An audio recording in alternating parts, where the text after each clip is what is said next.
Evolution in Divine Love is an invitation to reimagine everything from the place where it all begins and where it all returns. Love. Welcome, everyone, to another episode of Evolution in Divine Love podcast. Today, we're entering Chapter 3, Mapping the Soul's Unbroken Potential. And we'll be discussing a section called Nowhere to Go and Everywhere to Arrive. First, we'll be discussing with Swami Padmanabha, the author of Evolution in Divine Love, followed by a conversation with Dhanya. So, welcome, everyone. Thank you for being here. Maharaj, you describe God and the devotees as both ever-evolving, with perfection itself continuously refining. So I'm wondering, how does this vision free us from the burden of meritocracy in spiritual life?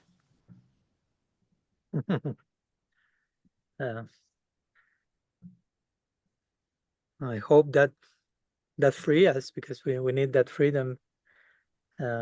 Meritocracy being this obsession with earning stuff, and of course we already employed that currency, so to say, in how we live our world outside of a spiritual pursuit, which mostly is all about earning and deserving and depending on my own effort. And there is a part for that, of course. We don't want to promote laziness or in the name of divine grace not doing anything, but when it comes to spirituality, to a relationship with the divine, to principles like eternity, if you impose or move that idea of meritocracy into the realm of spirituality, that can become really harmful, because now we're suddenly dealing with the infinite, dealing with the absolute, dealing with other set of values, so to say. So how much we can earn that, how much we can claim merit in that realm. So if we play that game and if we sign that contract, and if we feel that it all depends on my performance and a perfect performance, and it's such an exhausting trip, right? Such an exhausting life. So for me, the idea of realizing that both the sweet absolute and our potential in love in connection to the sweet absolute is never ending, ever fresh, ever evolving. There's always a new peak to discover, so to say. It's basically eliminates this obsession with merit, or this obsession with reaching the final end point, and it's all up to us to do that. So it gives us freedom, and it gives us inspiration to a never-ending journey. Again, for me, the first idea of a journey that ends at a point, and second, a journey that not only ends at a point, but it all depends on its success upon me, on my merit, creates this double toxic combination that can make the whole spiritual journey a nightmare, basically. So for me, understanding that there is always a further arrival, deeper here, so to say, and there's no end to that. And of course, I have to do something, but it's not only up to me, it's all also in dance with grace and with a very unconditionally loving God, whose unconditional love is in constant evolution, therefore who becomes ever more unconditionally loving. That really changed the framework of the whole picture, so to say. So yeah, I hope it gives empowerment. It has given me, and that's why I've written about it. I can see how if somebody doesn't understand that it's not about meritocracy and becoming perfect in that way, how it could even be scary or frightening, the potential that something is ongoing. It could be overwhelming, like, oh no, I'm going to have to try to be perfect forever. But still, all that for me in big part is tied to misconceptions about the notion of perfection, and which are so ingrained, to be honest, in most of our psyche. So it's hard work to undo them and to really be at peace with the idea of being already loved for who we are, as imperfect as we may be, or as amazing as we are, if we scratch beyond the surface of imperfection, so to say. So, because, and I can imagine how that can be scary for many of us. If someone even just tells you, you don't need to be perfect, there's no such a thing as final perfection. And on top of that, you're already fully accepted for who we are. That's a complete boycott to the false self. No? That's an absolute disarming of who we think we are. And that can be scary because who we think we are is probably our only point of reference. So it's, even if I come with the gospel, so to say, the good news of you don't need to be exhausted in meritocracy, you're already loved and accepted and so on.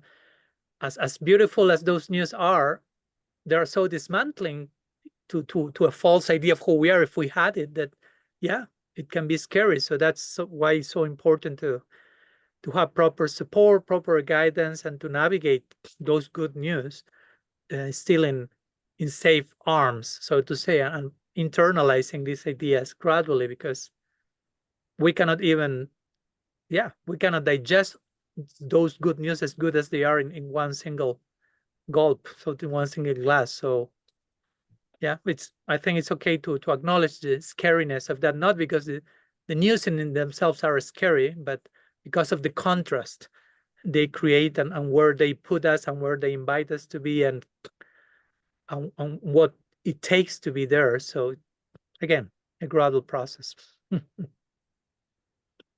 I'm wondering, like, in our practice, how we are given like a certain standard, like say, okay, chanting certain number of rounds, following the regulative principles and all of that. And somehow that is considered as perfection, even though, like, we don't have the experience, or we think, oh, we need to reach a certain place and practice, but it is still understood that if we are sticking to those standards, then we are perfect. If we are not, then we won't reach the goal. So then, like, how do we really know then, what do you think about those standards? Yeah, I mean, personally, obviously, I'm now, slowly starting to realize, like, no, I mean, it's not really so much about the numbers and, like, the amount as such. But also there is this question, like, how do I know what is really enough? How do I know where I am is perfect? And also you brought up the point earlier that not to entertain laziness, and I was thinking, okay, laziness is also one of the anarthas, right? So then how do I know if I'm being lazy and reducing the standard, or that is like really natural and it's perfect enough? Yeah, there is a lot there, but we'll try to say something. Thank you. Yeah, I will say it all boils down to the word honesty. We have to be honest with ourselves, and that in itself is because again, we can always make the perennial question: how do I know when I'm honest with myself? And and we can spend the whole life questioning the questioning of the questioning, and we have to begin somewhere, right? So, for example, okay, how do I know when I'm lazy?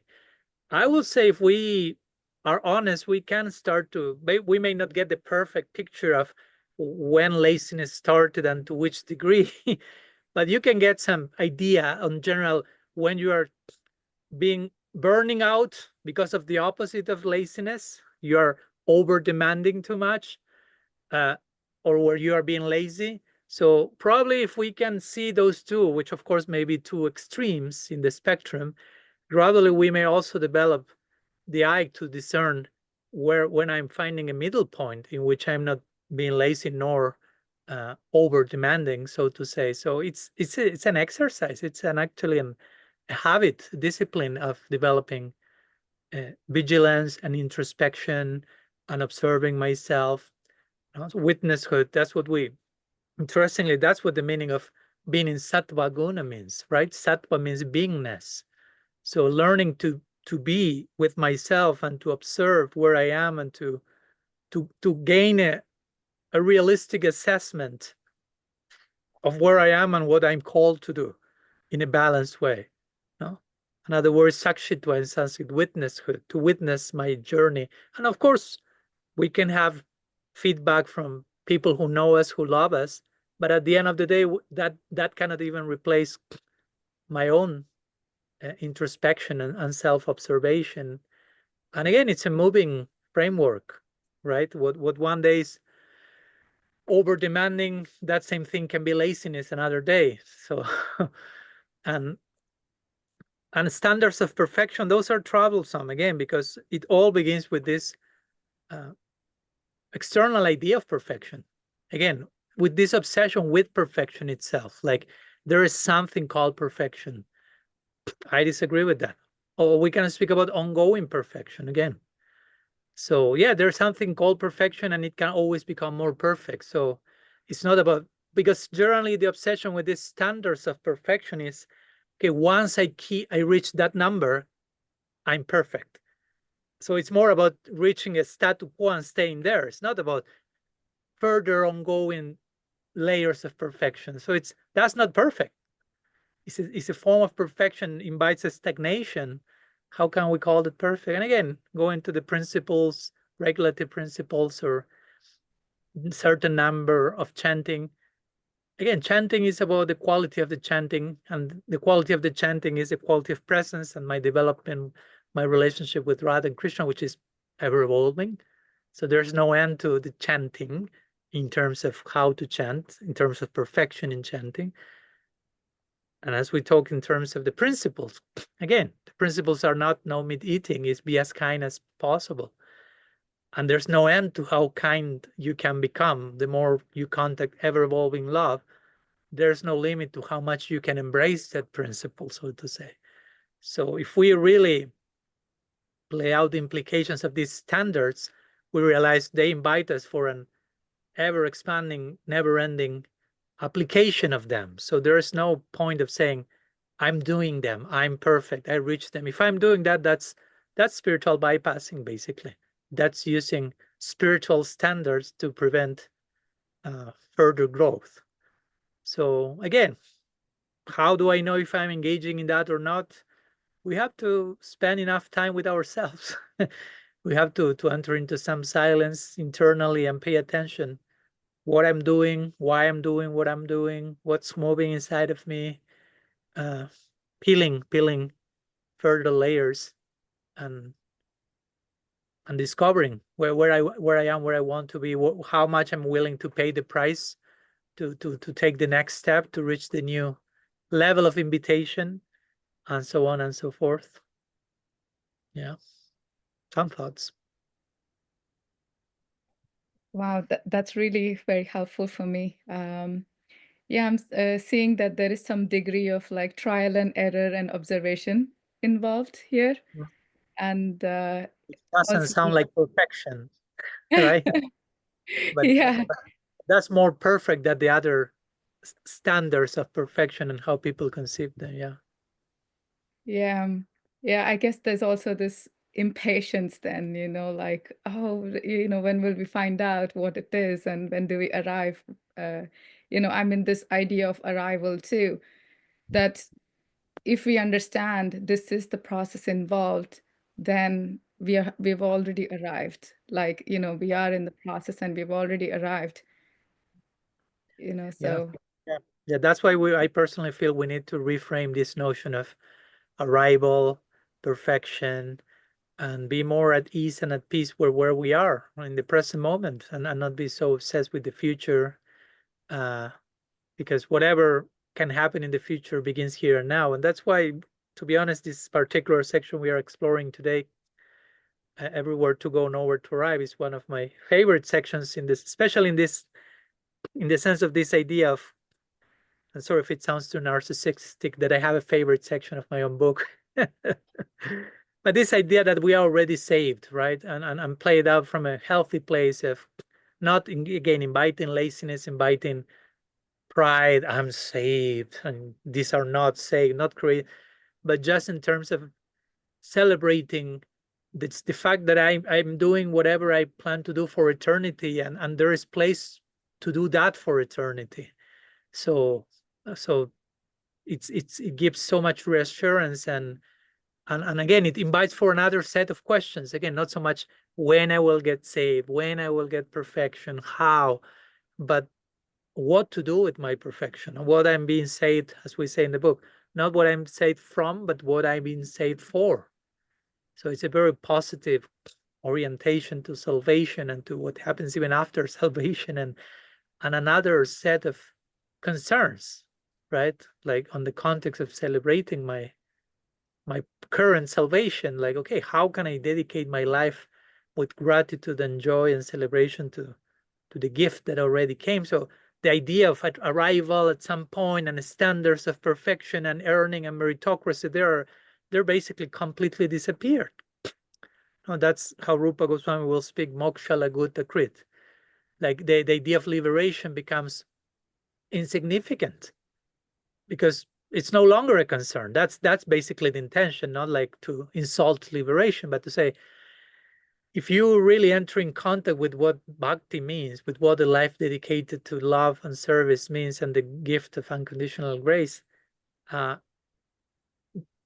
this question disappears, basically, this concern with attaining perfection, getting liberation, getting out of here, being saved from.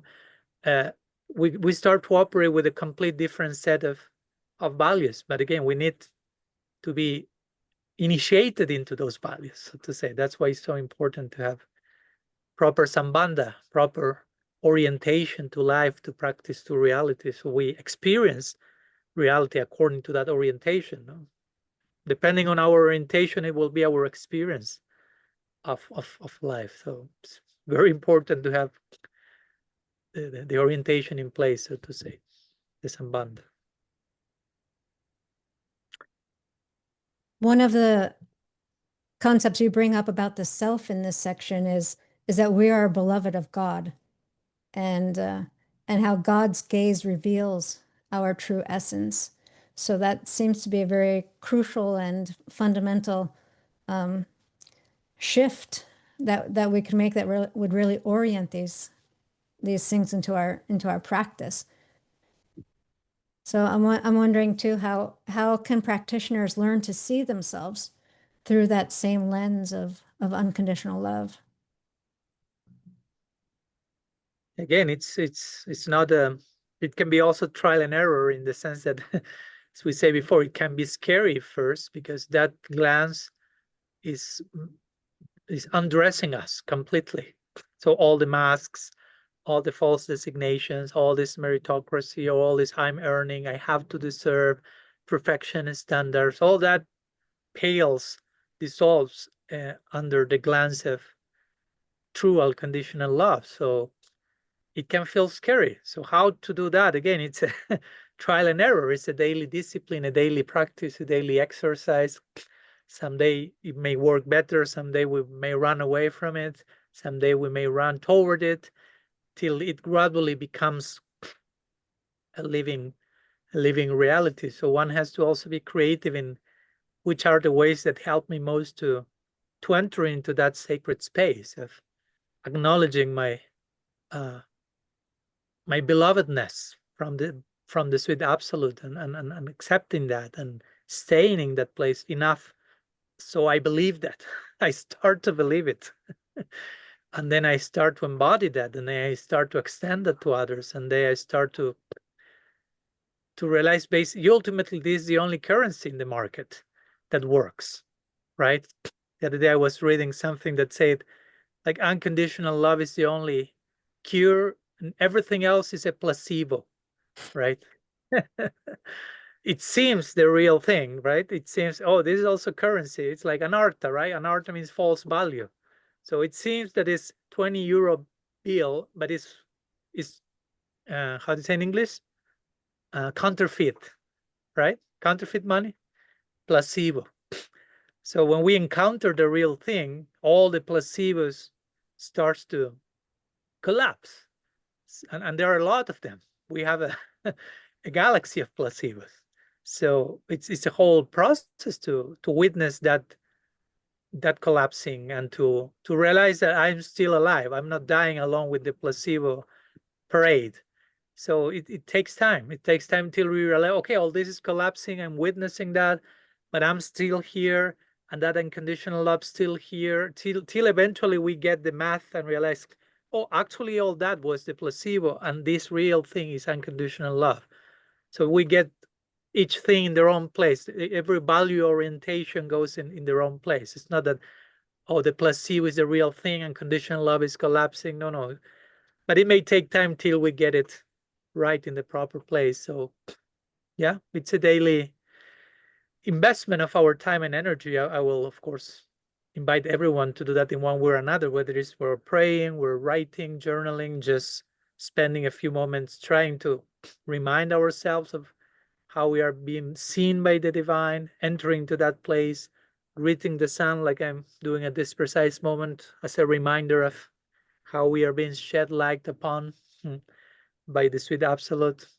Whatever it takes, however it works, whatever it takes, but I think it's a very worthy investment of our life, basically. Yeah.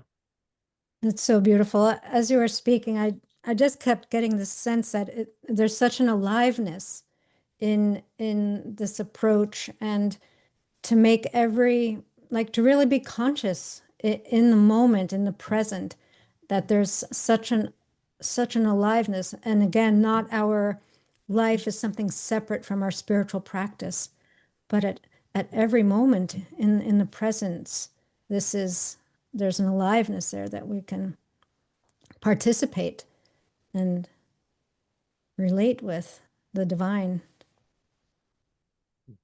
Join the party. Join the party. Participation. Join the party. It's a participatory life. Yeah. Susu Kam Kartum, Krishna says in the Gita. Let's live this let's party together. Let's practice this with joy, gratitude, and celebration of spirit. Yeah. Okay, thank you very much. Thank you, Swetadweep. Thank you, Maharaj, for this conversation. My pleasure, and looking forward to your exchange with Dhanya. In this part of our episode on Nowhere to Go and Everywhere to Arrive, we are pleased to be joined by Dhanya, who will shortly add some wonderful insight to our conversation today. I'm really pleased that and happy that you're able to join us, Dhanya. I really appreciate your time and your input. Thank you so much for having me. It's really an honor, and I feel like I'm in such good company, so I'm happy to be here. Yeah, looking forward to the conversation. So to kick us off, we'll start with a question. So Swami Padmanabha describes life as a choice between seeing it as an endless adventure or a quest with a final destination. So which of these two perspectives resonates more with your own spiritual journey, and why would that be so? Yeah, I really loved when he wrote about this, because I feel like it really challenged my own sense of kind of what he was saying, the meritocracy and the kind of that achievement orientation, which I think is so pervasive.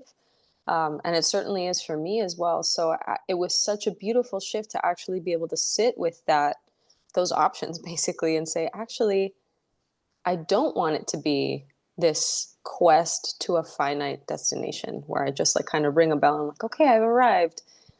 The idea of it being this endless unfolding that continues to expand and deepen and expand and deepen, it actually harmonizes much more with my understanding of theology according to Gaudiya Vaishnavism, which is it's truly limitless, right? And so that concept of like arrival and success, be able to ease off of that and say, actually, he used a turn of phrase which really stuck in my mind. And he was saying it's depth of experience. And with a limitless God and a limitless love and the limitless potential of the soul, like that depth of experience can continue to expand infinitely. It feels so much more exciting as a spiritual journey. So obviously, like, my small brain cannot actually like touch what that is like, but conceptually, like ontologically, theologically, it's what I want to align with. I feel like it harmonizes much more with what I think I believe. Yeah. Yeah, beautiful. It seemed also as you were speaking that there was even feeling there, that it aligns with a feeling, an emotion that you have. It's boring, it's exciting, it's it's in alignment. Yeah, beautiful. Thank you for that. And kind of in a line with what you're saying, Maharaj also uses the term that bhakti, we've already arrived. So, and yet there's always arriving deeper, which was the idea that really struck with you. And so, how do you hold that paradox together, that we've already arrived in a sense, and in another way that we can always go deeper? Yeah, I think that there's a lot of solace that can be found in the idea of already arriving. He often speaks on, the fact that we don't have to do anything to achieve or deserve God's love. Krishna loves us. Srimati Radharani loves us unconditionally, which means that there's not like a before and after, right? So we've already arrived means that, the love is there implicit in our existence, right? And I really love that idea, which is like, yeah, as a conscious entity, like part of your encoding, part of who you are is already God's love. Like that is already a given.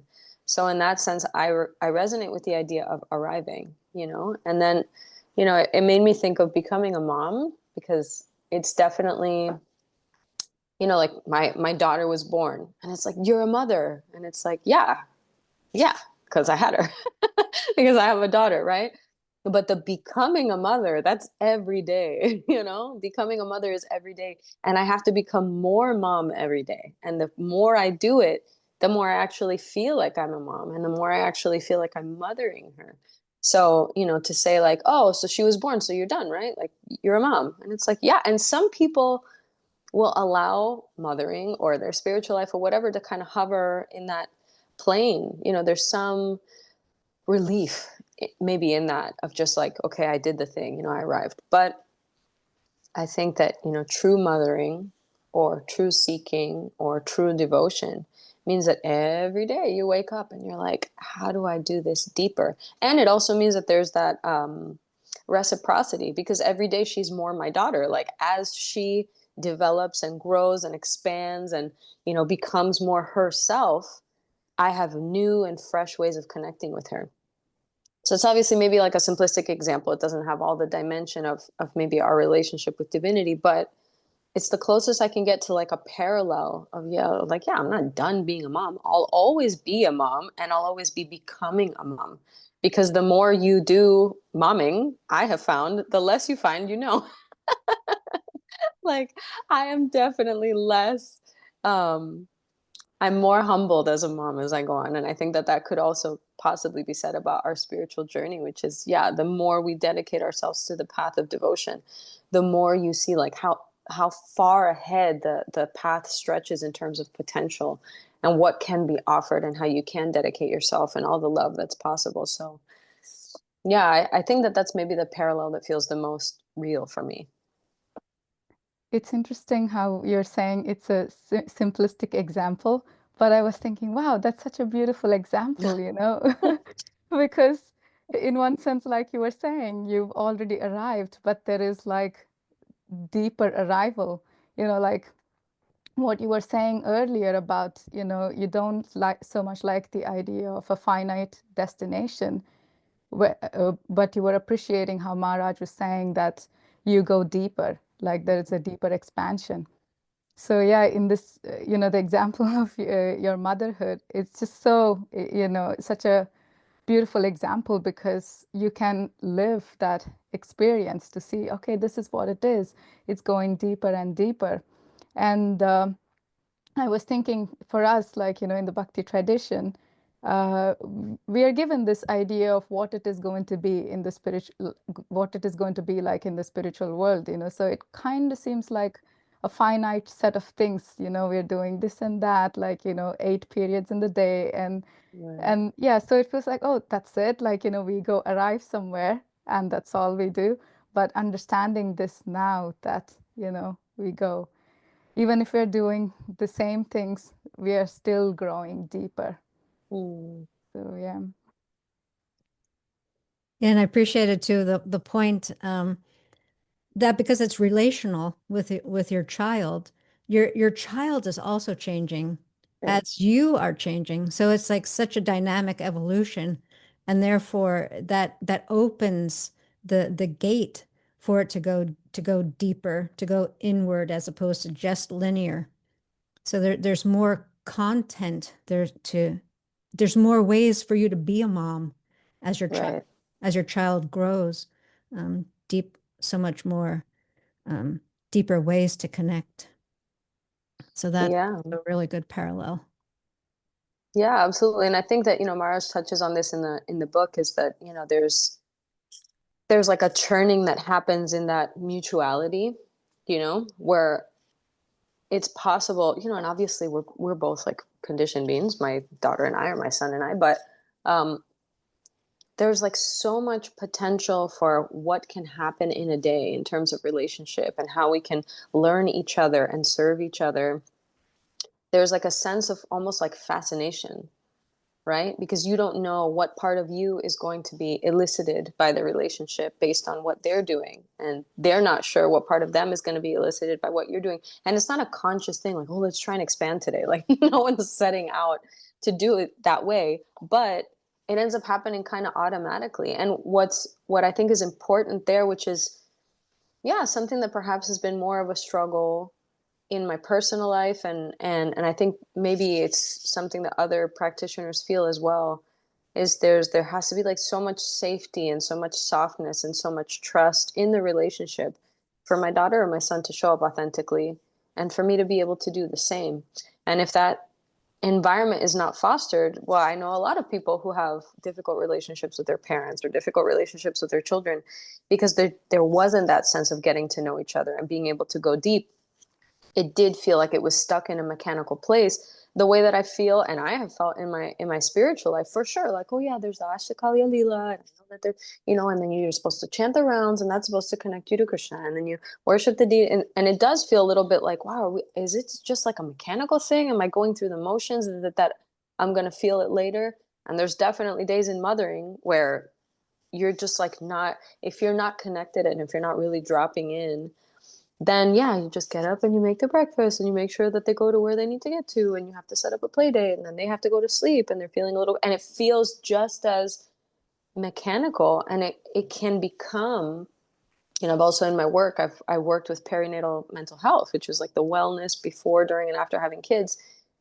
And it can get really dark. It can get really dark because it's so much, it requires so much devotion, and it requires so much presence and safety that, it can be too much. If it's done mechanically, it can get really dark. And so I feel like, spiritual life also has that edge, which is when something is so deep and so profound and so vast, and you get trapped in this kind of like mechanical thing, it's very, yeah, it's very depressing, and it creates this kind of sense of like vacuousness, like, what am I doing? And what am I doing it for,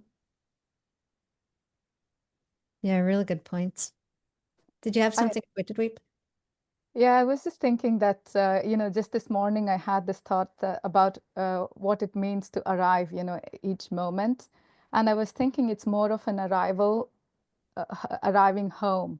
Every time we arrive, it feels like we are closer to home, right? So, I mean, if we are thinking we are arriving someplace, some distant place, someplace else, then it's not that feeling, you know, we don't feel like we are arriving home. So I was wondering if you have that experience, you know, in your, as you're exploring your relationship with your children, like, are you experiencing that as you're exploring part of yourselves and more about them? Like, does it feel like you're coming more and more to yourself? Like, you know, it feels like home more than like you're arriving someplace else, someplace that you haven't been and you're going there.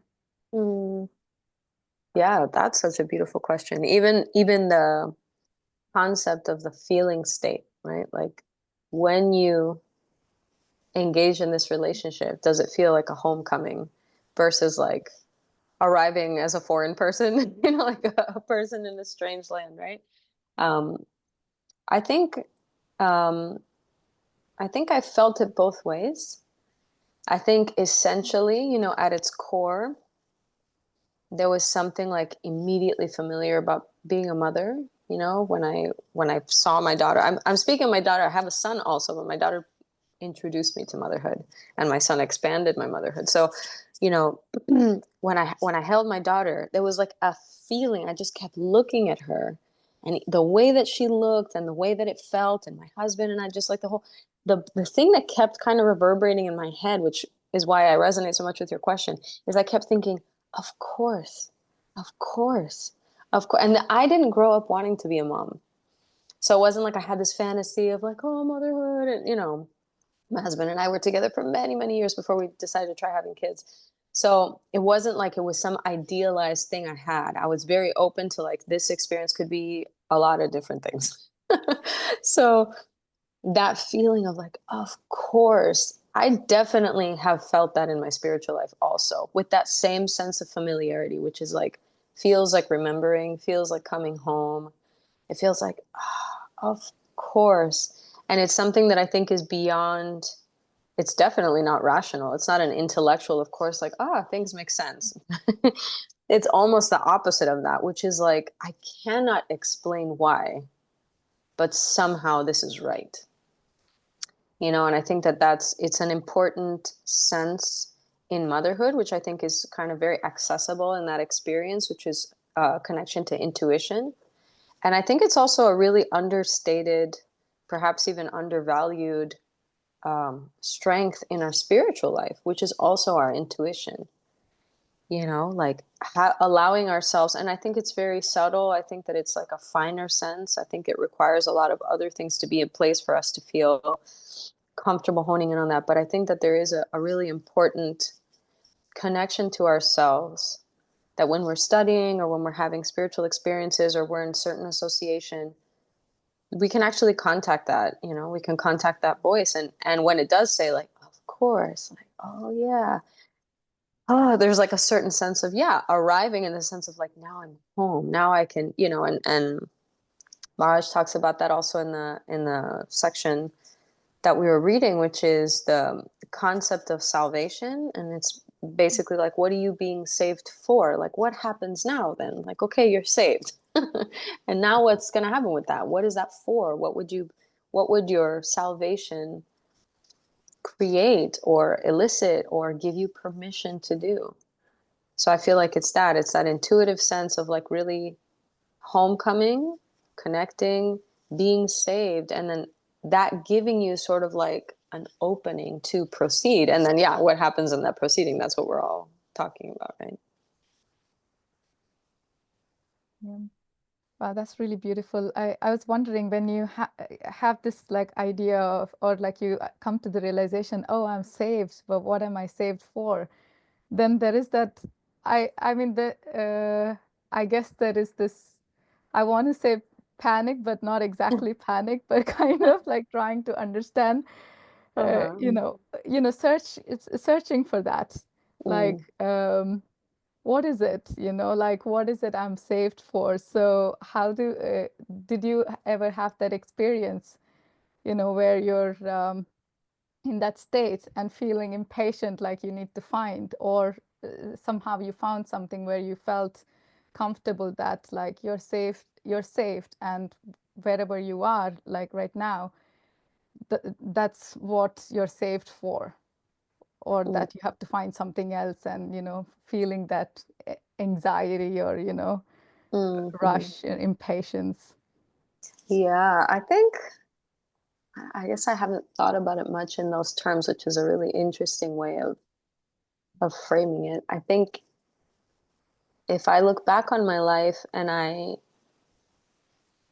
I've experienced on the times when I've actually experienced that feeling of homecoming and a sense of belonging and a sense of, I don't know that I've ever thought about it as like, now I'm saved, but the times when I felt like really sheltered, let's say, really sheltered, and that it felt right in that way, I simultaneously had a sense that there was a plan that I was a part of. That a lot of the planning didn't have so much to do with me, but that there was a certain flow, and that if I allowed myself to stay sort of buoyant and fluid and trusting, and again, connected to that intuition, that signs would kind of guide me where I needed to go. So there was a sense of being more able to live in the moment, which, yeah, there's like a new age cheesy way of doing that. But I meant like in a super like deep trusting way, feeling like this experience that I'm having, whatever propelled that sense of arrival, this feeling that I'm having feels like evidence that there is a plan and that the plan unfolds moment to moment. And if I just stay open and if I stay available, if I just keep myself online, then the plan will reveal itself. And my active part in that plan, right? It's not like a passive thing. My active part in that plan will become evident at the time it needs to become evident. And I feel that, there are times in my life where I made radical choices. Okay, now I'm going to go from, living in South America to living in India. And that was a series of choices that it wasn't just orchestrated by me. My parents had to do with that. I had to do with that. The political situation had to do with that. But there was also an intuition, and there was a timing. There was like a cosmic sense of arrangement. And then my participation was like saying yes, So doing that, then from there to the US, and then, developing a relationship with my guru, and, allowing myself to really be blessed and be sheltered by my teachers. I feel like that was a mutual relationship where I just had to kind of like be very present in the moment and be like, look at what's in front of you and like engage. And then each thing would kind of unfold the next right step and the next right step and the next right step. So I felt like very much in the mode of goodness, in that sense that it wasn't like a very passionate planning ahead. And it wasn't like a very kind of like mode of ignorance, kind of focusing on the past and how do I not do this and what do I wish I had done. The very like present moment focus. And I feel like, to be honest, when I feel I'm connected to the holy name, whether it's through japa meditation or through kirtan, I feel like I have a greater sensitivity to intuition and a greater sensitivity also to synchronicity. I'm able to like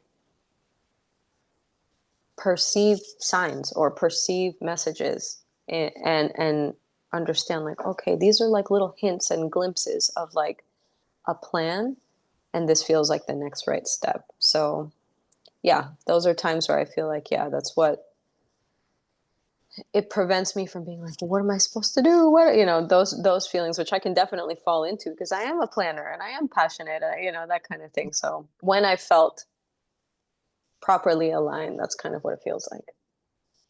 Yeah, that makes a lot of sense. I mean, when you feel like you're already home, you can feel like comfortable with that, and also at the same time being open to the mystery. It's not like you already want to know what is going to happen and all of that. And I was connecting very much to what you were saying about moving places. It was the same for me when I moved from the US to Ireland. And Yeah. my colleagues at the time were like saying, "Oh, why are you moving here? It rains here all the time, and the job situation is not as good as how it was before." And so, like, rationally, it didn't look good at all.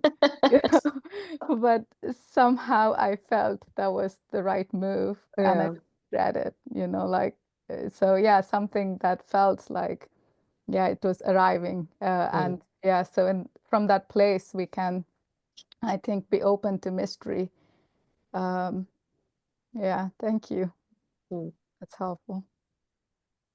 And these points are so important, what you're saying, Dhanya, and about paying attention to our intuition. And when we feel that sense of yesness in a way, you know, like the om coming home.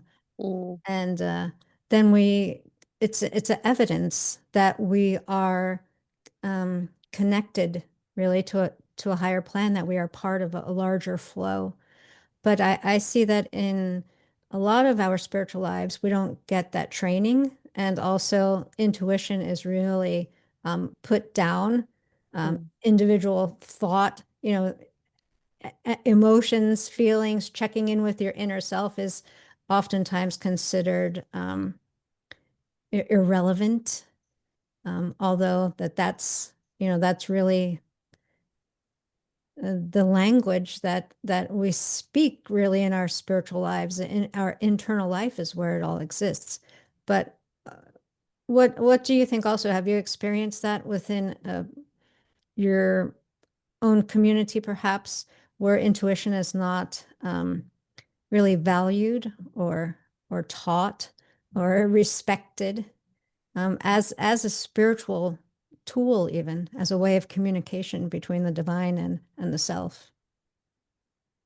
Yeah, I think definitely, you know, definitely there certainly haven't been many examples of any kind of teaching or training or really encouragement of checking in on that level, because I think often it becomes kind of lumped into a category with like mental speculation or being led by emotions, or yeah, kind of like allying with the false ego, you know, that, oh, well, you just think this way because, and it's all material reasons, you know. And I think that also there might be an underdevelopment of how to connect with Paramatma.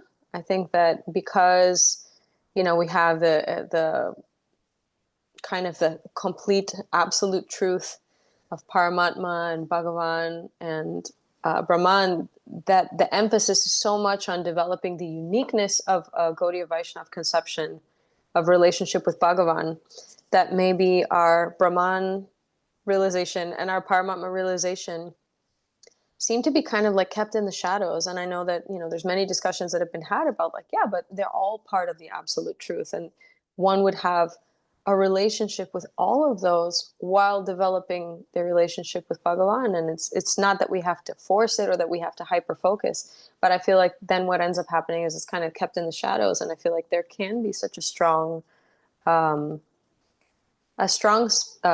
spiritual support that can come from developing a relationship with Krishna in your heart, and the Krishna that's present with you has been present with you through every lifetime. And I think that there is some connection there, some bridge to the intuition. And I think that it's also knowing that the instrument that you're working with, the human form, is suffused with feeling and emotion. And I think that it's almost like offensive to Krishna to be like, yeah, so you charged me up with all of this, and my job is to just get rid of it, to like compartmentalize it and silence it so that I can get to the real work, rather than saying like, how beautiful that all of this is used instrumentally in your service. Like, how do I use my emotions? How do I use my faith? Perhaps you're trying to communicate with me via the instruments. So I feel like that would be, it feels like a much more grateful position to have. I'm grateful that I have these feelings. I'm grateful that I have these emotions. I'm grateful that I have these life experiences. And that is also a via medium for me to connect to divinity. I feel like that I don't feel like there has been a lot of support. And I think part of the reason why, not to categorically make this the reason why, but it's impossible to silence and suppress a certain section of the population without also suppressing their natural gifts.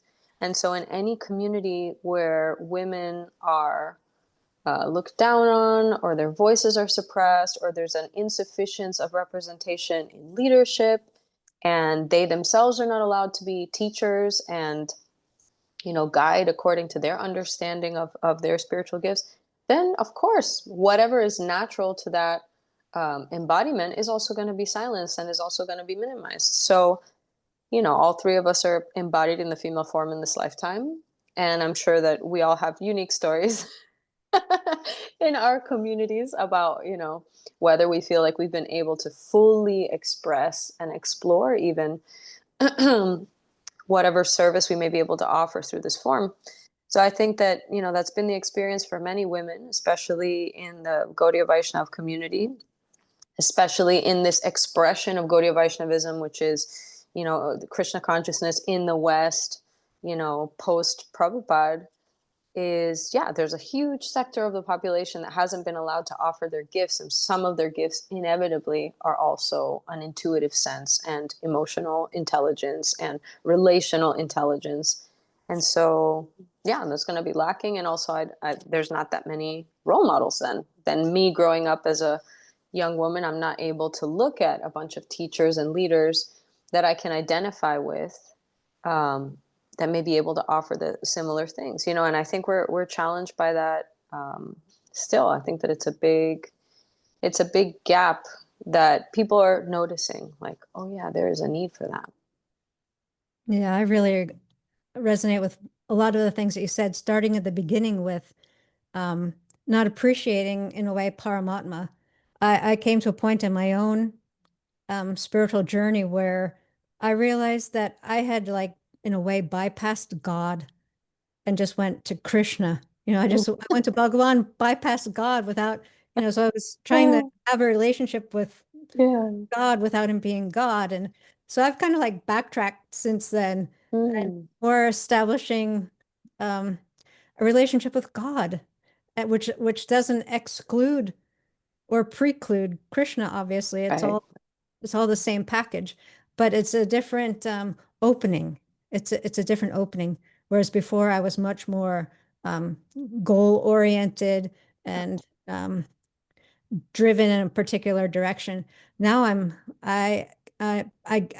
because I think because of the shift, really more towards serving God, loving God, as opposed to a specific person that I don't really know yet, that I'm being told about, but have more of an experience in the present moment. And that's really, really made my spiritual life so alive and Mm. and present. And I'm so appreciative of it.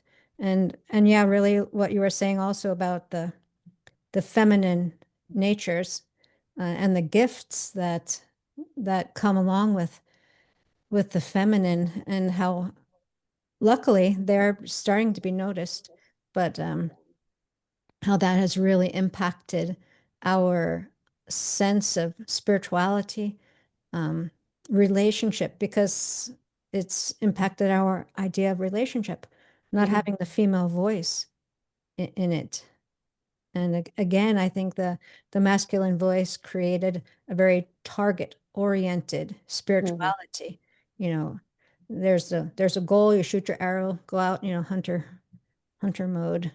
And but now the feminine voice is being honored, at Mm. least beginning to. So I feel really happy about that, and confident that the future will unfold more and more in this direction, since you know, especially Mahaprabhu is to me, this is the Sri Radha's time. Mm. This is a moment of the feminine. So we really need to bring that back into our practice and conceptions. I think it's this line, we are not our body, you know. It's being, I mean, something that we hear a lot in the beginning, and it's also comforting in the beginning because we already don't like our bodies, and we just want to like get rid of it and go somewhere else. I mean, what to talk a female body, you know, then especially like, in our tradition, at least, like, I think when we start, it's like, oh, I mean, women are lower or this or that, all of that, so yeah, we kind of want to just leave the body and go someplace else. And recently, I'm actually reading this book called Returning Home to Our Bodies. And I really like that because, and I can see it when she says returning home to our bodies, this is where it is. We don't have to leave this and go someplace else. We actually we find the divine through these bodies, like through these emotions and intuition that we've learned to somehow ignore and not pay attention to. So yeah, yeah, absolutely. I think that that's one of the gifts of acknowledging that earlier in our lives. I think that the first generation made so many sacrifices, including their physical bodies, like their physical health, and it was in the spirit of kind of that more masculine energy, like Bhakti Rasa, you were just saying, like the heavy masculine energy and target orientation, preaching and spreading and being bold and being, assertive and really, it was done from a place of such love for Srila Prabhupada. So there's no, overstating the importance of what was done. And because it was, I think, lacking that feminine intelligence and the voices and leadership and appreciation of the women in the movement, there was also kind of an overemphasis on we're not the body, meaning I'm also not going to care for the body. And so now those first generation, there's a lot of first generation devotees here that live in where I live in Alatra in Florida. And just, you see them, that in their old age, their service and their presence even in the community is stunted by the fact that they're having like bodily problems, health issues. Old age is developing in such a way that it's becoming a hindrance, and it affects them physically, it affects them emotionally. And then you see like, wow, like they're deeply affected by it. And so I think that understanding that we should ally with the body insofar as it allows us to continue to serve and continue to use it as an instrument, and to do it with gratitude, not with spite, like, well, I have this body, so I guess I have to feed it. It's like such an incredible gift. And sometimes I feel like, and that's why I bring up the first generation, sometimes I feel like that realization doesn't really kick in until old age. And they're like, oh my God, I could really use walking now, or I could really use good digestion now, or I could really use my eyesight now because I want to continue to serve, And so that using it in that way, even thinking like, okay, if what you want to do is serve, like you must somehow not just care for the body in this like mechanical way. There has to be some affection there for the body, not identification with the body, but some affection for this gift that's been given. And again, I feel like there is some feminine wisdom in that. There's some feminine wisdom in appreciating the body and being embodied and being like connected to the earth and connected to the elements, understanding that there is so much wisdom there, and there's so much opportunity for service there, and there's so much mutual care. We're talking about relationship between mother and daughter. That's our relationship between nature and ourselves. And nature has given us this body. So even to be able to develop our relationship in that way, there has to be a sense of, gratitude and a sense of also knowing how to care. So yeah, returning to the body. I mean, there's so much wisdom even just embedded on a cellular level that we just like are not going to be able to tap into if we're not really allowing ourselves to connect in that way. Yeah. Yeah, I mean, our body, it's like there's a whole cosmos inside, it's Right. like microcosm, macrocosm. So, like, when we understand what's going on, I mean, yeah, if and when we try, it's like that's what I feel like, arriving home more and more, deeper and deeper, trying to understand more and more about what is going on inside. That helps us understand Krishna, I mean, like how you were saying about your motherhood and your relationship, you're learning through that relationship about your relationship with Krishna. Right. So somehow initially we have this idea that it is something external, like we have to find something that we don't already know. There's something like very different, like, very some mystical experience we need to have to find God, and not something that's here. So we try to ignore everything, like run away from here, like, as fast and as much as possible. So yeah, I mean, this is a huge realization for me. I mean, not realization, this is what I'm learning now more and more, that there's nowhere to go. It's really like to arrive more and more where I am. That's my learning at the moment. Yeah, that's so beautiful. I was thinking too how the other day I was thinking how just amazing the body is and how amazing nature is. Like if you just stop for a moment and just look at all of the things that are in creation and how everything is working so beautifully, just like the smallest, like how does growth work? It's just like growth, you know. How does that even happen? But it's so if God really was not interested so much in this world, why would he have put so much care into the construction of it, into the architecture, into the way our body works so amazingly? It's like it's a fantastic system. So if it itself doesn't hold a purpose in relation to love, why would there be so much care placed in it, put in its development, in its creation? Yeah, why would he come here? He comes here. If he didn't want to have an experience here, and model it for us, why would he do it? Why would he be here? Some of his most, for our entire philosophy, even though we obviously worship all the avatars of Vishnu, and obviously, Krishna descends in millions of forms, and, as many waves as there are in the ocean, our expansions of how Krishna appears, all of that.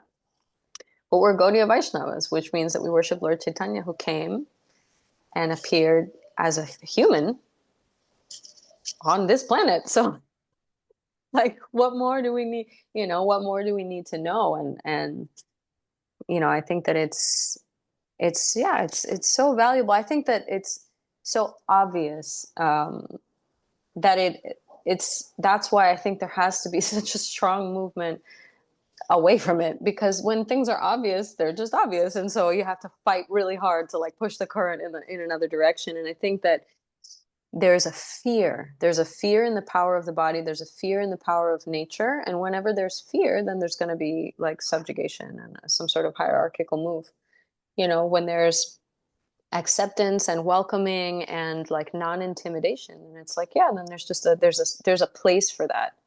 And I think that there's a fear like, oh, we're going to be super body centric. I think that it's probably millions of lifetimes of bodily identification, that maybe there's like a couple lifetimes where you go super hard in the opposite direction and let the pendulum swing to like, all right, maybe there was a pull to be like disembodied. But I think, it's showing signs of how unsustainable it is, in a reading group where I've been part of this women's reading group for like 10 years now. And we're reading a book called All About Love. And as an exercise, we were exploring when are the times that we have felt loved in all these different, basically, moods, and all these different rasas. When have you felt loved in the mood of a child, in the mood of a mother, in the mood of a lover, in the mood of a servant, and in the mood of nature, like, kind of that Shanta ras. And what was interesting is when I was doing my reflection, the nature one was like so easy to fill in. Like I felt love, like actual love in nature, so many different places and times in my life. And I was able to fill up, and the other lists were different, challenging in different ways, each one of them, but none as easy as nature, interestingly. And then when I went to say, when have I felt loved in the mood of like a servant, like in the mood of like divinity, like divine love, when have I felt like really Radha Krishna's presence in my life, I put nature. because there is some sort of unfiltered, obvious love, like you were saying, in just how it's crafted. You know, I don't like hyper personalized nature to think like, oh, the springs here in Florida were created for me. Obviously, I don't think they were, but it's crafted with so much love. It's crafted with so much love, and it's made available, and it regenerates to continue its presence. Like, it's just so miraculous. So yeah, I think that even that basic, you know, and it's an obvious acknowledgement of the feminine, you know, of Bhumi Devi, and how Srimati Radharani's energy expands even to facilitate the temporary and the material. You know, it's like doing this miraculous, beautiful thing that's like totally not gonna last. Like, even that's so beautiful, you know, so much energy and dedication for something that's not even meant to be permanent.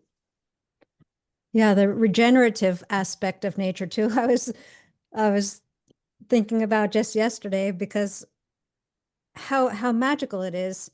There's a plant and then there's a flower, and from that flower will come seeds that will create so many plants. It's just such a magical process that it really demonstrates the evolution and the overflow and the brimming of of of God's love. Really, Mm, I feel. And yeah, it's and that, everything has, it does speak to the presence. And one thing I've wondered about nature too, why that is. It's like they are fully themselves, mm, whatever it is, the tree, the the blade of grass, the flower, the animal, the deer. We have so right. many animals coming here now, and they're just fully themselves. There's no pretense in between.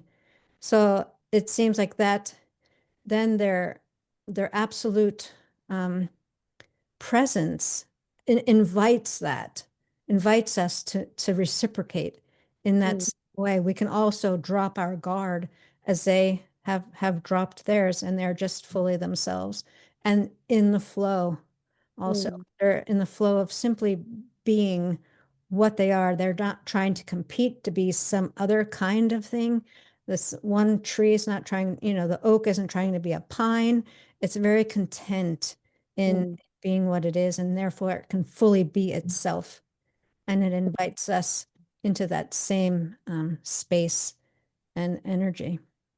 yeah, definitely. Yeah.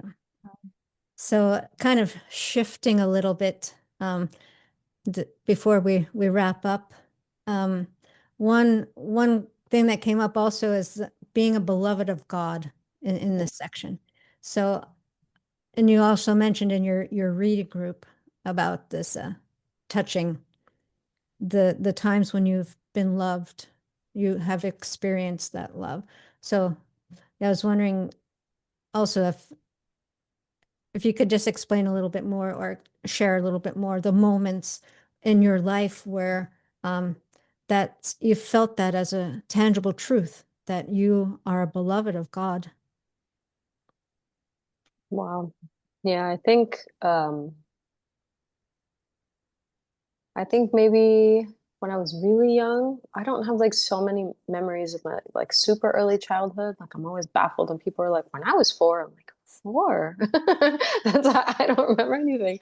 Um, but yeah, I feel like as a young child, my parents did such an excellent job of communicating like a real benevolence coming from God.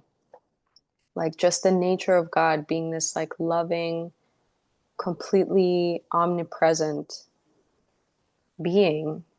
And so I had a felt sense. It was totally not intellectual, but I think I moved through the world um, totally like based on that. And I feel like that is like such a huge gift. And obviously my parents had to embody that. I feel a sense of that benevolence and that love and that care from my parents also. So it wasn't like just theoretical or something.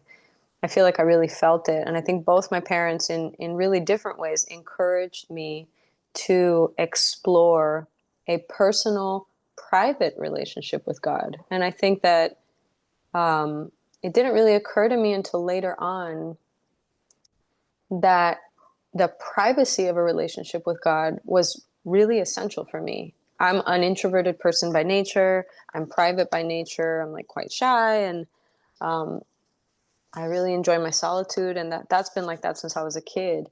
And I think that there was no, because I didn't live in a community, I didn't live in a temple community, I wasn't around devotees, you know, like very often we were our family only was the one that was, you know, doing Krishna consciousness.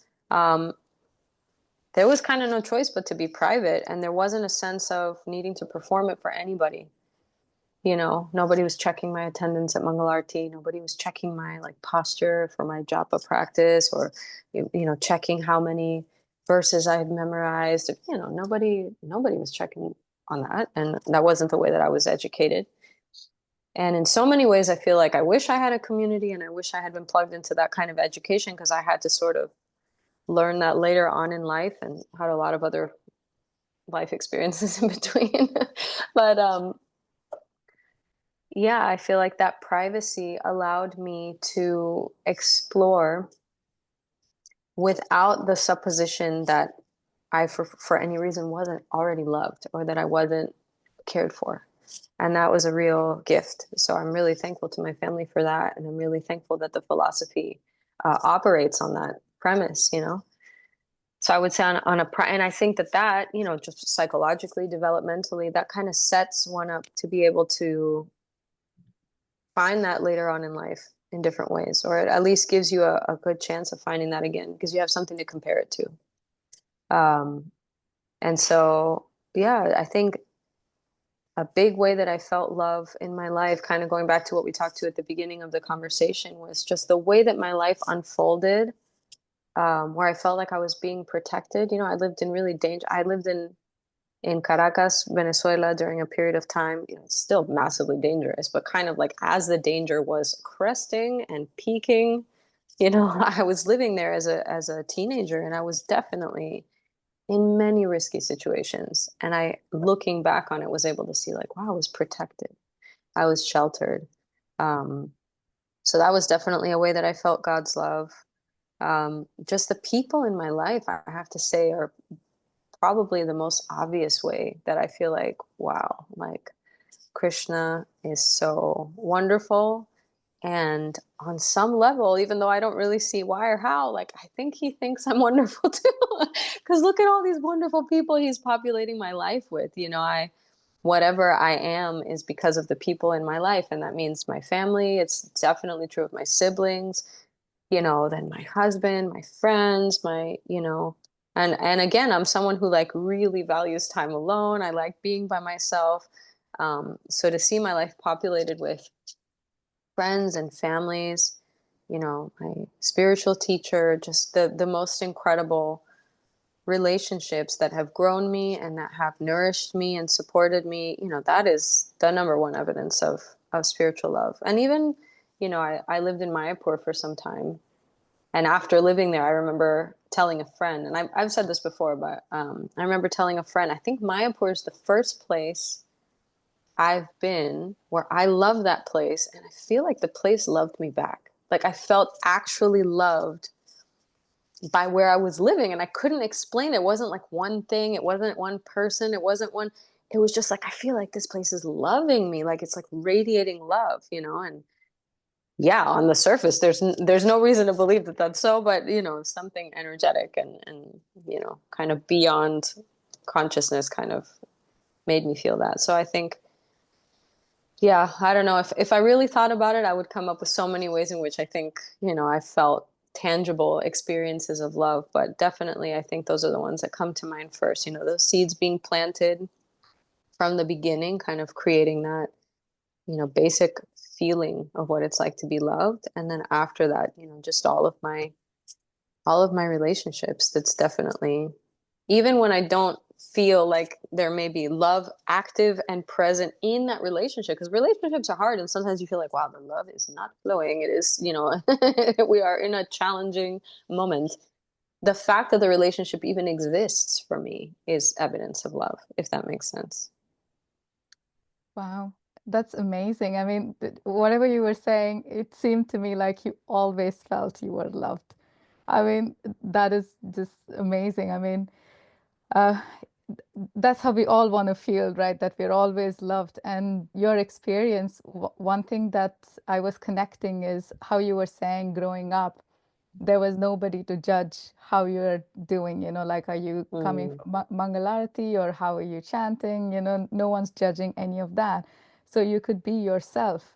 So I was connecting how, like, you were saying earlier, how you felt the presence of love, like very much in the nature that was like available to you, like always, and so much. So I was thinking that probably like your upbringing of like, being able to be your authentic self, not being judged by others, and then being in the nature where you're seeing everything is just like, themselves authentic.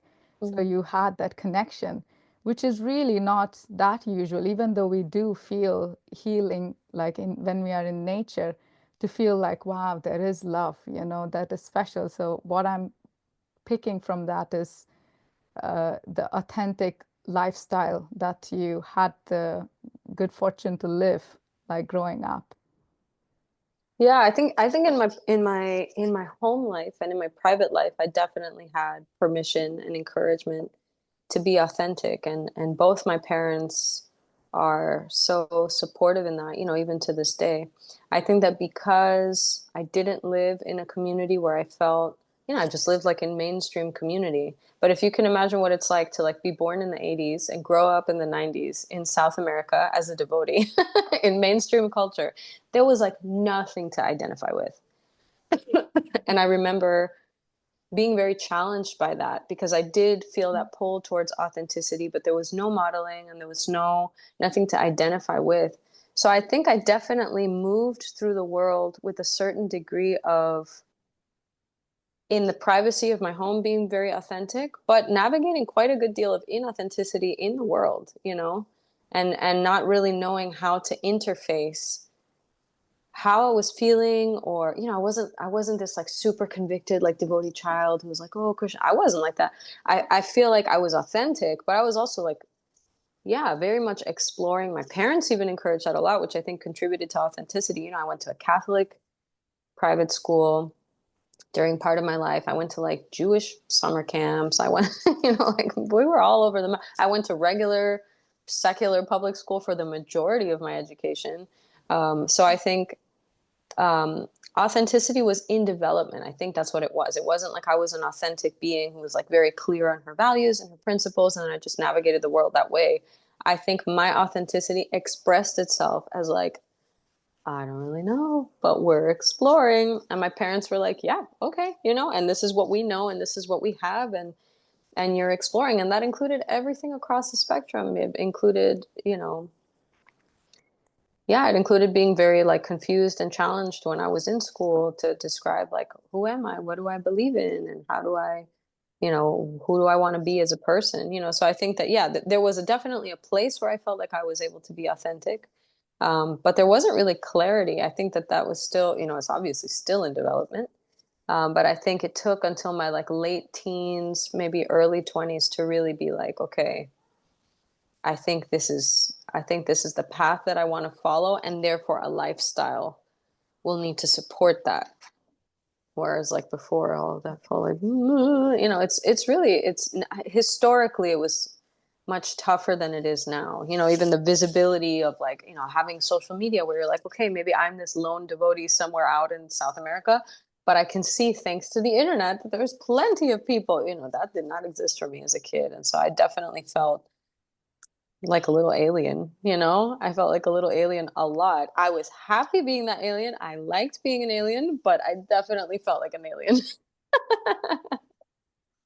So it seems like your private alien self really, the environment kind of mandated for you to forge your own inner experience. You weren't able to offload your experience on someone else, or to get it from here, to get it from there. You actually really had to get it from yourself. And the diversity that your parents exposed you to allowed you to again, to individuate, because it didn't have to be one particular thing. You could draw what was working for you in particular. That's really beautiful. Mhm. I'm glad you've had all those experiences, because it's benefiting our community here on this side of your trajectory. Thanks. I'm grateful for all of that you had to go through. Thanks. Me too now.